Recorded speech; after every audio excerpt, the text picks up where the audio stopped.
The last fierce storm, carrying a lot of cold, driving rain, hit us at Lumber Landing in mid-April.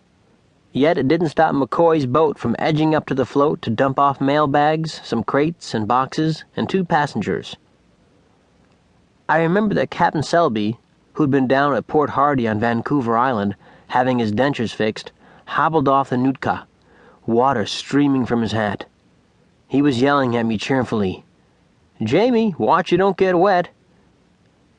Captain Selby always thought he said funny things. They were usually dumb, not funny at all. "Try not to, Captain," I yelled back. Sticking his head out of the Nootka's wheelhouse door, Farley McCoy, the skipper, shouted, "Hey, Jamie, tell your papa he was $1.10 short on that big envelope he sent to Vancouver last month. I'll collect next time I come." I shouted back I'd do just that, grabbing the plastic bag marked Tids. Then I ran on up to the house, ducking the 30-knot wind. In that spattered blue sack was 3 weeks' worth of letters, magazines, advertisements, and a reminder from the rotten bank that payment was due on Papa's new engine and nets. I was hoping, of course, that some would be addressed to me, James Wilson Tidd.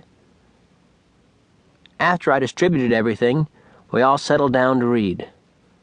Next to having a full boatload of salmon, or an angel telling us someone had just died and left us the tax-free $1,000,000, mail time was the best time of all. Bills were always last in the order of opening. No letter from Angie Pinheiro, my girlfriend, up in Prince Rupert. Papa soon whistled softly and let go a curious kind of laugh. "Now would you look at this? They got to be kidding. 100,000 US for a big blackfish. Someone's lost their mind." On my belly, on a big braided oval rug Mama had made, I looked up from the linoleum floor. 100,000 for a blackfish. April fool. I laughed too. Mama stopped thumbing through a catalog from an expensive department store in Victoria, one she couldn't afford. She also knew the prices of what swam in the sea. Killer whales, which we call blackfish, often roam the inland waters of British Columbia, which was just BC to us, coming up into our Fitzhugh Sound, down by Cape Calvert, or going through Hakai Passage or up at Lama Passage. A pod, a family, always hung around the Queen Charlotte Strait, north of us. They had an appetite for salmon, and fishing people don't want anyone to eat fish except humans. But they also had an appetite for sea lions, which really gobbled salmon, and that was all right with us too. So there was bad and good about blackfish. I'd thrown rocks at them from the sea cliff. They were as familiar as eagles or the north wind, nothing to get excited about. Papa said, "I don't think many have been trapped in the last 10 years.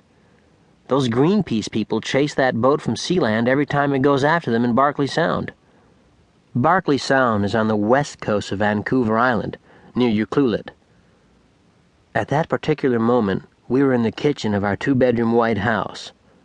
Actually, the white was pretty dingy, streaked with brown splotches from the mean weather.